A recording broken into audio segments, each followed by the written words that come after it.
Okay, the meeting is now live, Chair. Okay, thank you very much, Vicky. And we've certainly got enough people recorded so we can commence. Can I begin first of all by apologising? I said to some members and officers earlier, my camera for some reason is showing as no available camera. When I click on it, no camera to link to. So I've no idea because there is a camera on this computer and I was using it earlier. So I'm going to have to go basically blind. I can see all of you, but sorry that I can't come up as a picture. I'm not concealing a huge weight gain, as I mentioned earlier. Okay, so we best formally start the meeting. As usual, I've got some preamble to go through, so I'll do the necessaries first of all.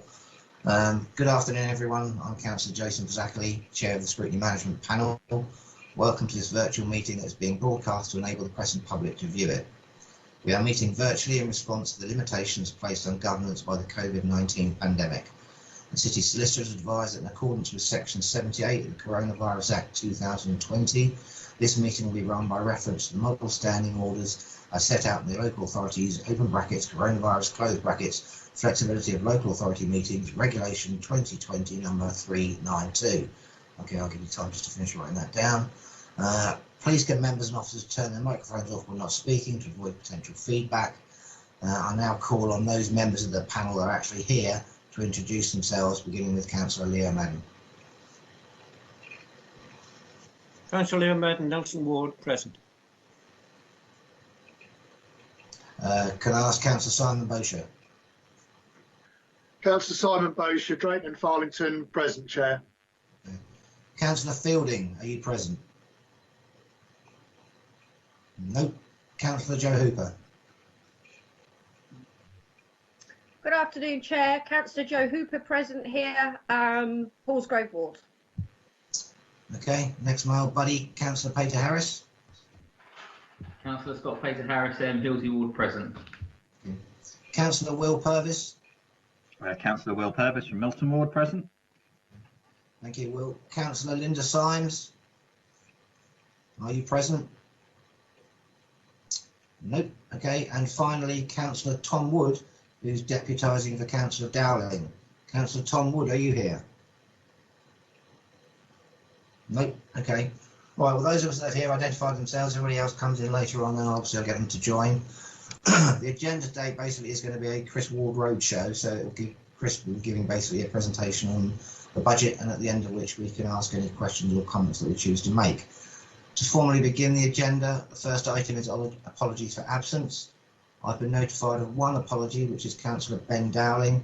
He's unable to attend because of our prior commitments, and Councillor Tom Wood was due to be deputising for him. Item 2, declarations of interest. My apologies in advance. I'll have to drop off at 2:30 if we're not done by then, as I have another work meeting I can't get out of. Okay, all right, thank you, Will. Chair, could I add, I've got a funeral at 2 o'clock. Okay, anybody going for 1:30? Right, okay, well, I'll bear in mind both of those two commitments that you've both got. Hopefully we won't go too long, but thank you for letting me know. Item 2 is declarations of interest. Does any member have a declaration of interest, please? Speak up if you have. Nope. Okay, item 3, minutes of the meeting held on the 9th of November 2020. And are members happy with these as a correct record? You happy? Agreed. Sorry. Okay, thank you. They're agreed, no dissent. And finally, the last item on the agenda, which is the presentation on Portsmouth City Council's budget and the council tax for 2021-22 and the medium-term forecast 22-23 to 24-25. Chris Ward will provide an overview concentrating on the executive summary. Can I ask you members, if you've got questions, try and save them to the end unless you feel it's dire emergency to butt in and ask it. Wait for Chris to do his presentation and I'll take comments and questions at the end. Chris, over to you. Thank you, Chair. If I can start with an apology as well. First, that the papers were probably just over a day late, so I apologise for that, and I apologise to Councillor Scott Peter Harris, who was really keen to see me do a PowerPoint presentation today, I'll do my best to compensate. I'll take you through the executive summary, but I'll flesh that out as we go, if that's okay with committee members. Apology accepted. Thank you, Scott, very gracious. Or Councillor Fazer-Harris, sorry. Okay, I'll use my screen to share, and I'll just take you through step by step of the exec summary. And as I said, I'll take you, I'll flesh it out as I go along. I think one thing that I'd like to start with is that this is actually quite a complicated budget this year, and that's largely because of the way a number of items have been treated, and particularly how we've been funded by governments for some of the implications associated with the COVID pandemic. So just by way of example, there's lots of business rate reliefs that have been awarded this year. Many of you will know they relate to the expanded retail relief scheme, as well as the nursery relief scheme. Now, the way the government have handled this is that they've given councils full compensation for those, but they've given the full compensation in the current year, so in 2020, 2021, but the costs don't hit the council until 21-22. So there are some complications associated with how the budget is presented, but they're broadly budget neutral. I think that's the important thing. They are fully funded.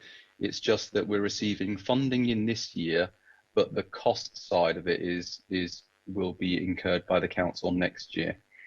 And just to complicate matters even further, there is a degree of compensation also that government have provided to local authorities in relation to any council tax deficits that councils will incur as a direct consequence of COVID, as well as any business rates retained deficits that councils will incur, again, as a direct consequence of COVID.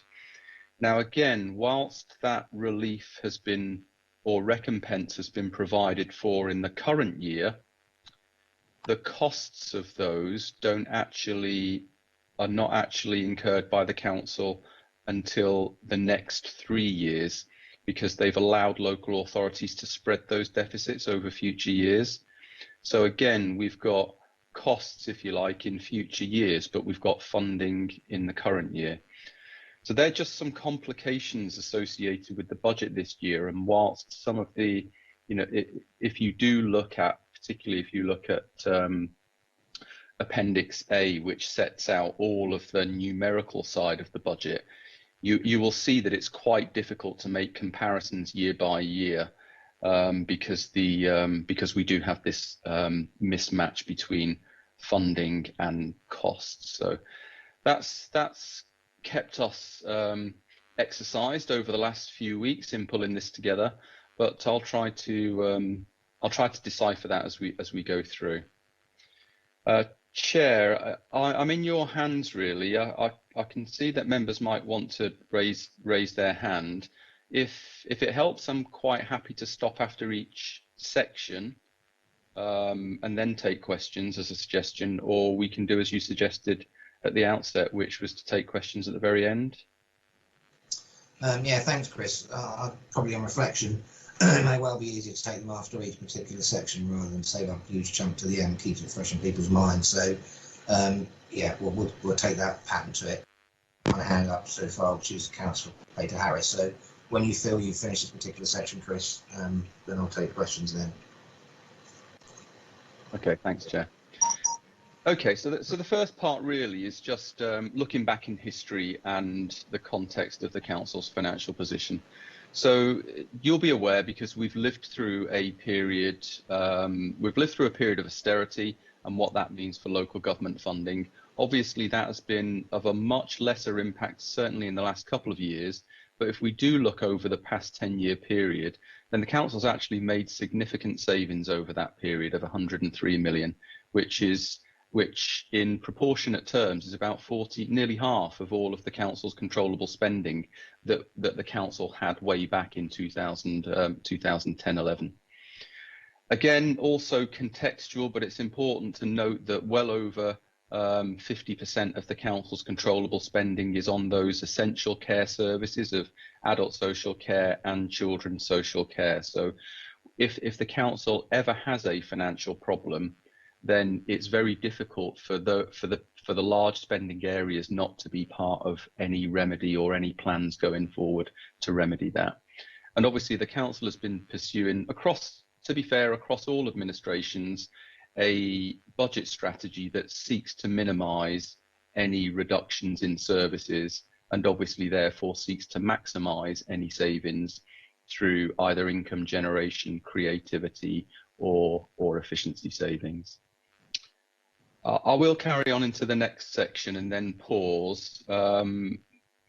That was just background. I think the other thing that is scene setting really is that every year the council goes through a budget consultation exercise. This year has obviously been different because that consultation exercise hasn't been an in-person exercise. But nevertheless, it has been quite substantial, and there were a good number of consultees that responded. So well over 1,500 consultees responded to the consultation, and the key messages that come out of that consultation were that in relation to council tax, 79% supported some form of council tax increase. So that could be either 1%, 2%, 3%, so forth, but 79% supported some form of council tax increase, as opposed to the alternative, which would have been to reduce council services. When asked the question about the what's called the adult social care precept, so the additional council tax that government have allowed councils to put on the tax bill specifically to fund adult social care services, then 2/3 of respondents said that they would support an additional 3% council tax, so that money could go to support adult social care services. And then when asked about their top priorities, the top priorities come in two flavours. So the question was asked first in terms of our day-to-day revenue spending, so general spending that we make, for example, around waste collection and so forth. And the responses were that their number one priority was collecting rubbish and recycling. Second priority was essentially adult social care. And the third priority was children's social care. When residents were asked, and in terms of capital investment, so investing in your city into major facilities or major infrastructure, the response from consultees was that they would like to see that on number one priority, they'd like to see making rubbish and recycling collections more environmentally friendly. Secondly, that they would like to see improved facilities for walking, cycling, sustainable travel, obviously environmental considerations there. And thirdly, they would like to see urgent repairs to school buildings addressed.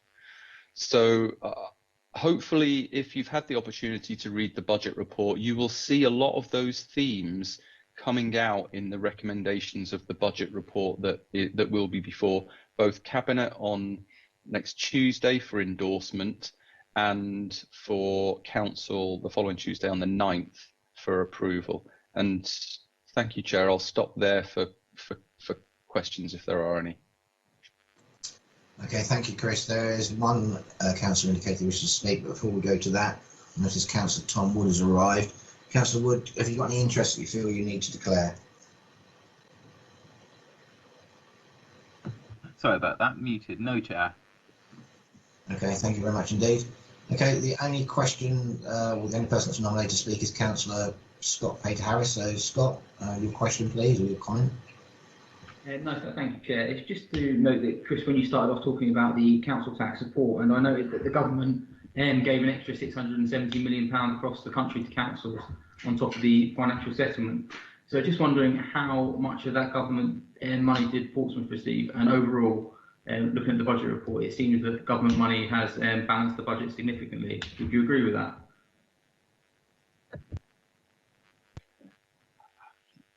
I think as we go through the presentation, the next two parts of the presentation, one will be the current year's budget, where we can alight on some of those issues, but certainly when we get to the next year's budget, some of those issues will come out in terms of the extent of funding for the council by central government. So perhaps once I've done that part of the presentation, if you have any questions on that, then I can pick them up at that stage. Yes, no problem. Thanks. Okay, Chris, there are no further members indicate they wish to speak, so if you want to go on to your next segment, thank you. Okay, so the first part of this is obviously the budget report is in chronological order. So the first part of the budget report deals with the current year's budget and whether there are any necessary changes to the current year's budget. This is obviously this is related to the complications that I mentioned earlier on, where obviously at the start of the financial year we didn't have any indication of what the impact of the COVID-19 pandemic would be, how that would impact not just on businesses and how government have responded to that through councils, but also how it would impact on residents as well, and what that also might mean for council costs. So in overall terms, the council during the current year, and our estimates actually for the rest of the year, are that costs directly associated with the COVID-19 pandemic will total 33.1 million. Now, 33.1 million excludes the business reliefs that have been provided as well, which I'll touch on separately. So it's a substantial amount of money, and a substantial amount of money that wasn't included in the budget when we did this exercise this time last year. So obviously the revised budget needs to accommodate that. We have done all of our estimates of what we think how that 33.1 million is made up. And again, just by way of background, that really breaks down into three component parts.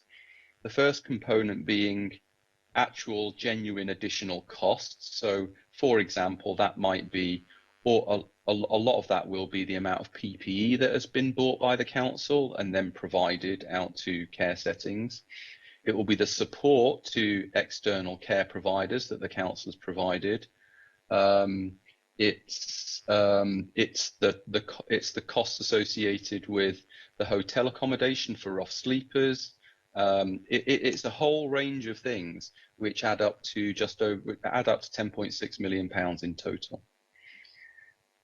In addition to that, and actually a greater financial impact on the council over and above the cost, is the losses of income. So that you'll be aware that the council's budget actually relies on a great deal of income in order to support council spending. So our forecast losses of income within that 33.1 million amount to 17.5 million pounds. And large elements of that are income lost at the commercial ferry port, because obviously we don't have any passengers coming over the quay. Large elements are parking income that has been lost as a consequence of basically, well, firstly, that there was no parking enforcement in the first part of the pandemic, and latterly, obviously, there's been lots of retail closed, so parking income is significantly down. Losses of income, museums, also the income that we would have received ordinarily from, for example, concessions around leisure centres. Can I just check? Everything's just gone quiet. If you can still hear me? Yes, we can. You can. Okay. Yeah. Thanks. So losses of income has been a big feature of the impact of the COVID pandemic on the council this year. And then on top of that, we anticipate £1.1 million loss of council tax income as a direct consequence of the pandemic, and about just under £4 million loss of business rates as a consequence of the pandemic as well. You bring all of that together, it's an overall cost to the council of 33.1 million. Obviously, the government have provided significant recompense for all of that, and the recompense amounts to 31.9 million. So in overall terms, the net cost to the council of the pandemic is about 1.2 million pounds. So that's the extent to which we estimate our cost, losses of income and losses of funding would not be recompensed overall. You will also know that earlier in the year, and we obviously a report went to Cabinet and went on to Council, where the Council was forecasting quite a significant potential net cost of the COVID pandemic, i.e. government funding has come out in 4 major tranches during the year, and obviously at different points, and therefore at different points during the year, we were unaware the extent of which central government would fund local government for the pandemic. So we've had varying forecasts of what that impact might be, but being a responsible council, we had to plan on the basis that we may not get some of that recompense because it hadn't been announced. So the council, in my view, obviously wisely set aside 11.9 million pounds that it found from a number of sources, which it retained in the event that we may not have got all of the funding that we do now know to be received by government, but secondly, we were planning on both a central based scenario and a pessimistic scenario. So within the papers that you are seeing is still remains our central assumption. There is still opportunity for that central assumption to become more pessimistic. But in any event, what has been sought to have been achieved in the budget is the original 11.9 million pound that was set aside as the deficit recovery strategy, i.e. impact of COVID, sought to keep that intact plus a bit more and set it aside. So that's been set aside, remains set aside in the budget at the moment to be carried forward into next financial year. It is our realistic expectation that dealing with the COVID emergency itself will obviously continue, particularly as we've got lockdown periods, but there will be a legacy associated with COVID as well, which I'm sure you'll recognise that beyond COVID, there will be a recovery. We could see rising numbers, rising unemployment, which has a natural consequence of reduced business rates income, but also reduced income, council tax income as well, in particular, because there will be more people that will be eligible for local council tax support. And on top of that, we still expect income losses to carry on throughout for a while, and they will recover over time. And we expect that some of the additional costs that adults and children's social care have experienced will also continue for some period over the next 3 years. So there's protection for the council moving into next financial year associated with the legacy impact of COVID. And the final point to make, I think, on the revised budget is that in overall terms, there's a forecast underspend of £2.9 million. Now that's for non-COVID related items, because the revised budget makes full coverage for that impact of COVID that I've just previously explained. The non-COVID element of the budget we're forecasting will be a £2.9 million underspend, and as you see as I'll go forward later on, that is also being used to support next year's budget, so the budget for 2021-22. And I will pause there for any questions, Chair. So far, none was indicated. Members, opportunity now. I'll let Chris move on. Right, no one's indicated, so Chris, carry on. Thank you, Chair.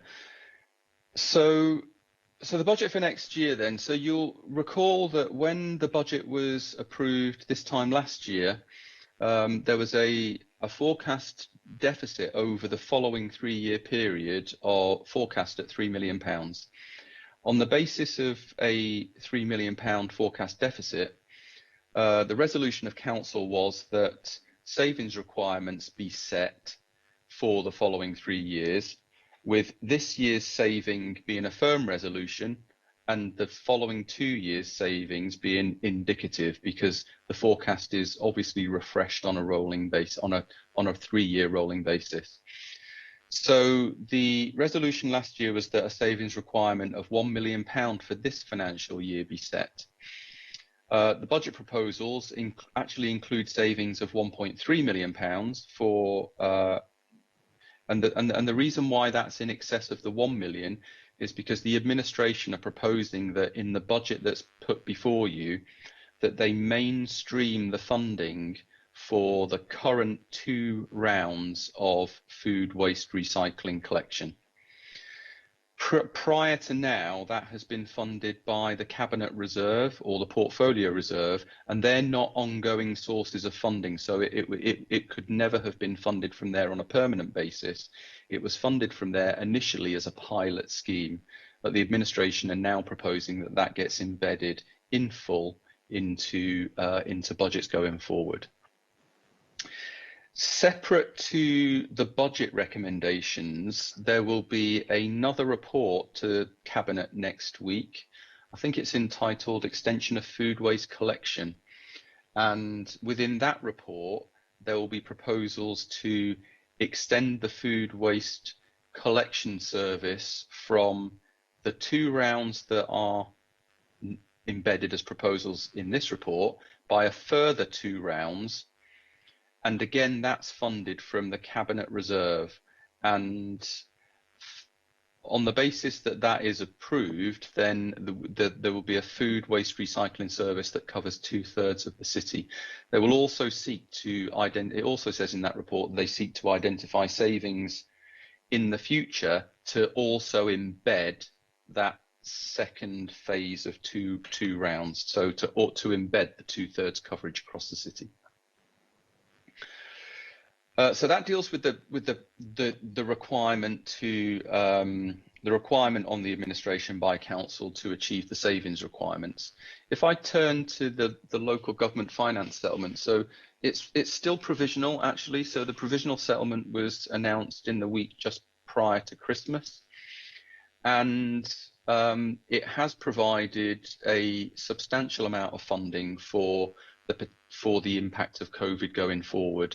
But in the government's words, I think when the settlement was announced, they said it will give councils funding security for until halfway through the year, or the first 6 months of the year. When they said the first 6 months of the year, they meant the calendar year. So it gives councils funding security in government terms for the first quarter of the financial year. And the funding that they've provided is they've provided another tranche of what they call their emergency funding. So as I mentioned earlier, in last financial year, we had 4 tranches of that. So they've provided another tranche into next year amounting to 6.6 million. And if we wanted to contextualize that in terms of how does that compare with the funding that was provided the whole year this year, then the funding for the whole year this year is 19.4, so 6.6.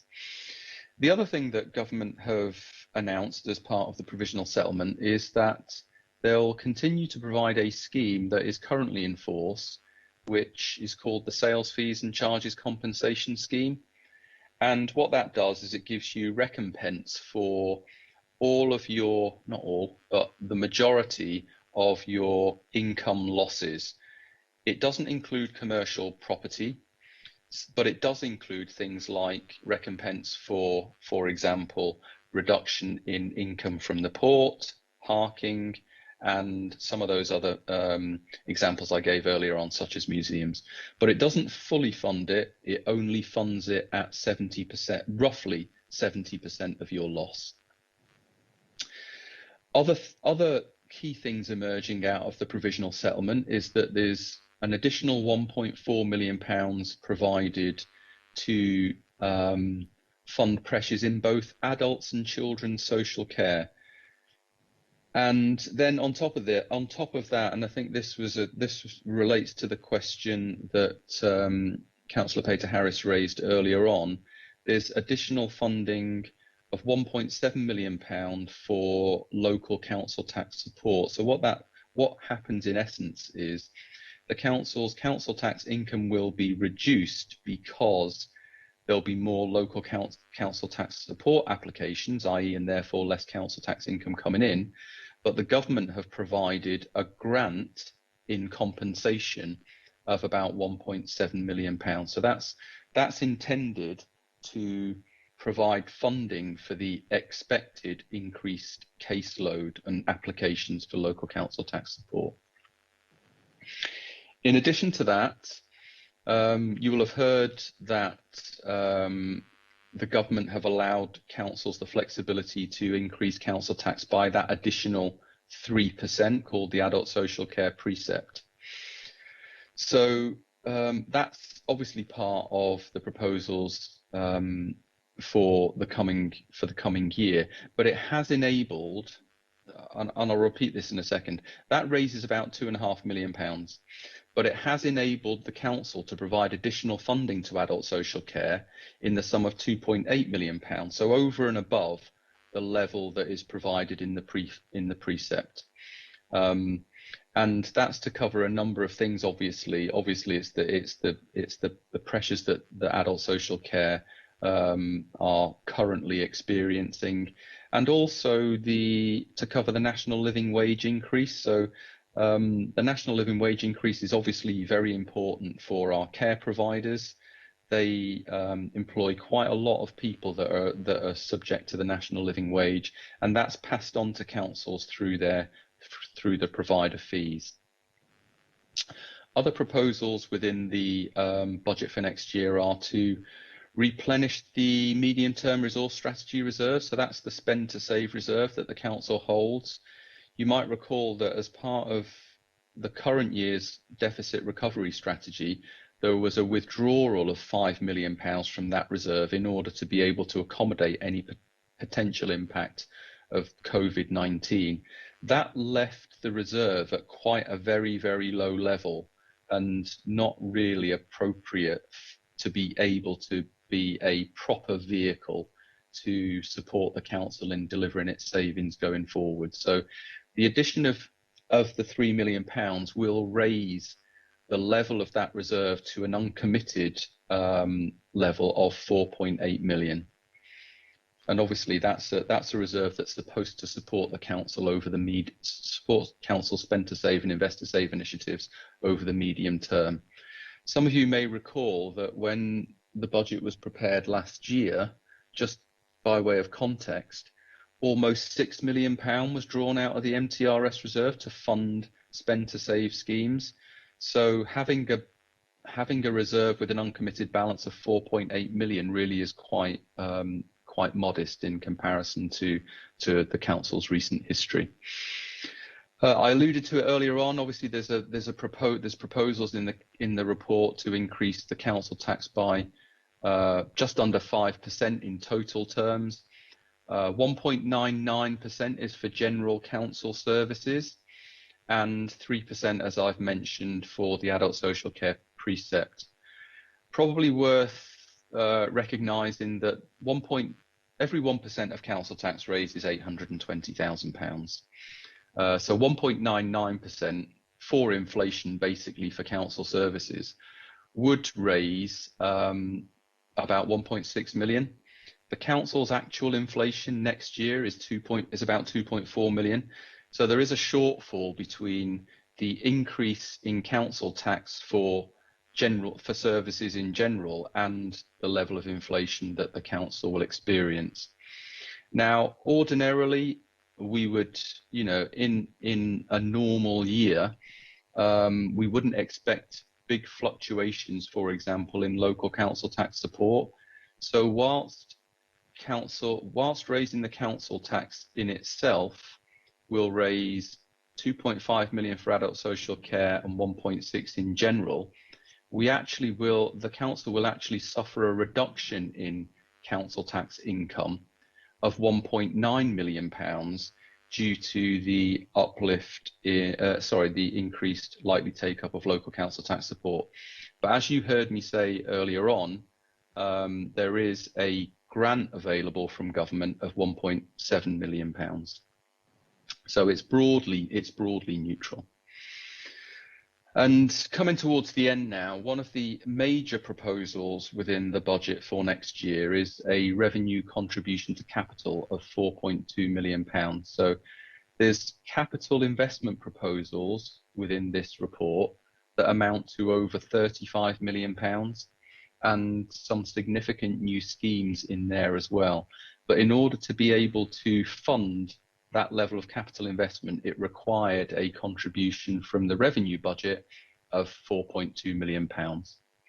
And finally, there is a withdrawal from general reserves in the year. So in effect, what that means is that the council's spending level is £2 million more than its overall funding level, and it requires to be balanced from a withdrawal from general reserves. But you will note what I said earlier in the presentation, which was in the previous or in the revised budget or the current year, there is a forecast underspend of £2.9 million. That in effect is supporting this year's budget. So in overall terms, across the 2 years, general reserves have not been reduced. I'll pause there for a second. Thank you, Chris. Again, I've got no members indicating they wish to speak or raise a question at this point, so carry on again. Thank you.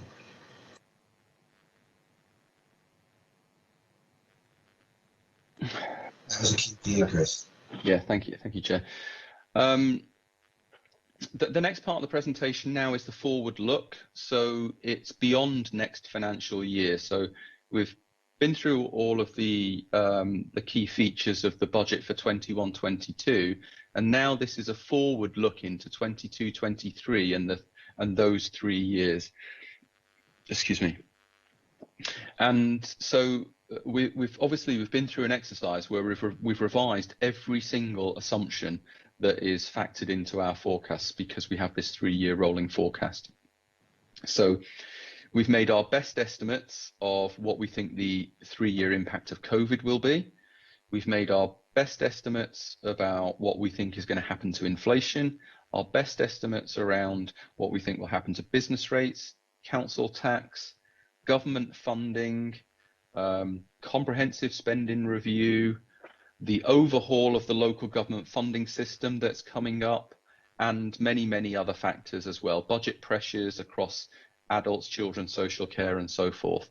We've pulled all of that together, and our central expectation is that we believe that we will also have a £3 million deficit for the next 3-year period. So the indication really is that in general terms, our spending levels as we are now, in the steady state, are probably about £1 million more than our funding level. So that would require the council, if it were to maintain an even savings profile over that period, to make a saving of £1 million for 22-23, a further £1 million in 23-24, and a further £1 million in 24-25. On that basis, if the council did proceed along that basis, which clearly would be my recommendation, then the council's general reserves would remain at their historic levels of around about £19-20 million. And I can't emphasise enough at the moment, and in the current climate, the absolute cruciality, how absolutely crucial it is to keep a good, resilient level of general reserves. I have said within the report that that forecast could be, because of all of the uncertainty that I've just described around business rates, council tax, the overhaul of the local government funding system, the comprehensive spending review, and so forth, that the forecast could be out by plus or minus £3 million, which again would potentially change those future years savings requirements, either, for example, at the extremes, up to £2 million each and every year, or down to zero. We will know much more once we see the outcome of the comprehensive spending review and the overhaul of the local government funding system, which we expect to take place during next year. Pause at that point, Chair. Okay, again, members, any questions? No. Okay, sorry, you're not getting much of a break here, Chris, so carry on. Okay, thank you. So the penultimate part of the presentation really is the capital programme. And again, I've got one apology here because there is a mistype in one of the figures, which I'll talk to you about as we go through. But as I said a few minutes ago, the overall proposed new capital investment is £35.8 million. Now that's not all council funding. It does, there is a good degree of external funding built within that, but it requires the council funding in order to lever in the external funding itself. So overall capital investment, £35.8 million, and you can see the key investments in front of you, those that are of significant scale. And I think you'll probably recognise some of the themes within that proposed list of investments that have come through the budget consultation. So I'll mention just a couple of things. Obviously, the one that stands out at the top is a new leisure centre, pool and community centre, and that's obviously a significant new investment for some older facilities that currently exist.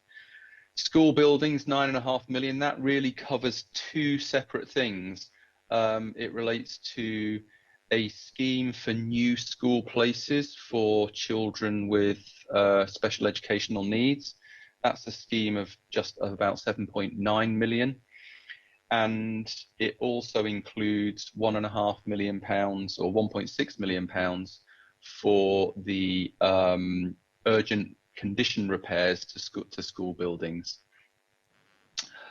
Football facilities at King George V, there's additional money put into that. The total scheme cost is £3.2 million, but there's additional funding for that in the new capital programme, and that again is intended to lever in funding from the Football Foundation. Potential borrowing capacity for what's called future high street regeneration to match some of the funding that the council has been successful in receiving in the current year for high streets. There's a fair amount of funding again for IT infrastructure, and that's across the board really. So that's much of that relates to education IT. Some of it relates to legal IT systems. Some of it relates to CCTV, for example, as well, where the either our software or infrastructure is coming towards end of life. Cosham redevelopment, that actually relates to the acquisition of the police and fire stations in Cosham, but it's phase one, effectively, of a land assembly exercise, whilst a wider development scheme is being drawn up. £1 million for traffic and transportation, so for transport measures, and a number of environmental enhancements in there, not least the capital requirement for the food waste recycling scheme at 340 million, because as a consequence of rolling out the food waste recycling scheme for an extra 2 rounds, there are requirements for another couple of refuse vehicles and bins and other associated costs as well. So in overall terms, I think if you look at the overall position, I think you can see that there's good coverage. There's good coverage within the budget, particularly not just the coming year's budget, and future years' budget for the impact of COVID and its legacy. The overall position in terms of the forecast deficit is relatively modest at £3 million, and the Council's general reserves remain in a reasonably robust position, given the Council confidence that it has got a robust and resilient financial position. And that's the end of my presentation, Chair. Chris, thank you very much. A very comprehensive outline to us. I have one member who's actually indicated to speak, Councillor Joe Hooper. Hi, Chris. Can I just ask, please? You just mentioned the acquisition of the old police station in Cosham. Why have the council acquired it, and what will its new function be? Do you have that information yet? I don't have all of it, but there's it's part of an early. There's some early work being undertaken for a redevelopment that would include not just include it would include additional affordable. It's seeking to include additional affordable housing. I think some community facilities and some shared health facilities as well. I think the intention is that the fire service will move across to the old PCMI site, and there may also be some police provision within there as well. Not a station in itself, but a police presence there. I think that's probably as much as my knowledge takes me on that one. I hope that's okay. Okay, thank you, Joe. Anybody else? Okay, no, there is nobody else. So there was no formal decision for us to make today as a panel anyway. It was simply to hear the outline of the budget as Chris had just presented. We could have, if we chose to do so, made some considerations for Cabinet, but there's been nothing that's come forward from this meeting. So unless anyone else has any other points they'd like to make or say, I declare the meeting closed. Anyone? Okay, well that's it. Thank you very much for your attendance. Meeting is formally over and this will proceed on to Cabinet next week. Thank you. Thank you, Chair. I'll just turn off my live stream. Thank you.